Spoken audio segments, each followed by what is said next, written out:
Today I am going to show you how to use the Type tool in Illustrator. The Type tool should be on your left-hand toolbar.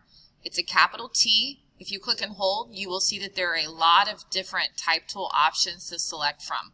We're going to begin with the regular Type tool. So I'm using my mouse, I'm on my page here, and I'm just going to click and let go with my mouse, and this lorem ipsum appears. While that's highlighted, I can just turn around and type. I don't have to highlight anything, it's already highlighted as soon as you click and let go.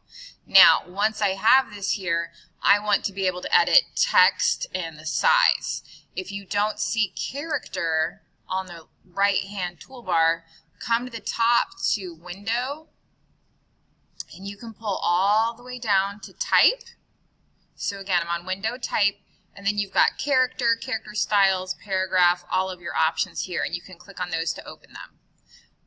Once I have my text typed, I can click on it with my black selection arrow so it's highlighted. I can return to my character. Now I can select different fonts until I find one that I like. And then I can also change the size of my font.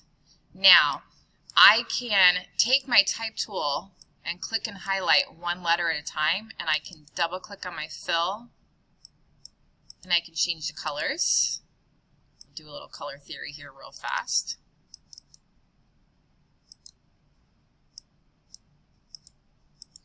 So I can slowly change all of my colors. I can make it have a fill and a stroke, or I can have it just be a stroke or just be a fill. Now, let's say I want to break these pieces apart and move them around the page. With my mouse, I'm going to right-click, create outlines. Now, if I zoom in here, you can see that everything is now outlined in blue because I've created outlines. Now I'm going to right-click again with my mouse, and I'm going to ungroup it. Now, I have to click off in order for the pieces to separate. Now, I can begin to move them around however I want to. Also, I can use my black selection arrow to change the scale. Perhaps I want to rotate. Maybe I want to put a gradient on something. Maybe I want to come over to my swatches and put a pattern on something. Now I have a lot of options for what I want to do. And that's, again, all I did was right-click, created outlines, right-clicked, ungroup. Now, let's say you want to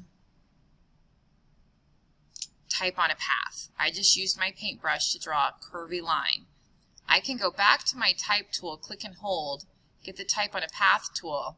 I'm going to come to where my line started. I started drawing my line on the left, so I'm going to come to the left. See how that blue line appears? I'm going to click and let go. Now that lorem ipsum is running all the way across the line. It's really big though, so I'm going to drop my font size down. Now that's a more manageable font size. So now I can type my Bulldogs. Ooh, see what happened there? Watch it again. Okay, when this red square appears, it's saying, hey, you've got text there, and it's running off the line. So that's when you back it up. Now, if I were to leave this, aside from having a big gap here, which doesn't look good, this will not print. This is only visible to you as a designer. It will not actually show up if you were to print this. So now that I've got text on a line, I can do all of the same things I did before. I can change my colors. I can turn it into a stroke and not a fill, all kinds of options. Another thing I can do with the Type on a Path tool is I can type around a shape. So I just used my Shape tool to draw a circle. I'm going to take my Type tool. It doesn't matter where I click on this line because it goes all the way around. There's no actual starting point. So I'm just going to click and let go. Look at how that wraps all the way around.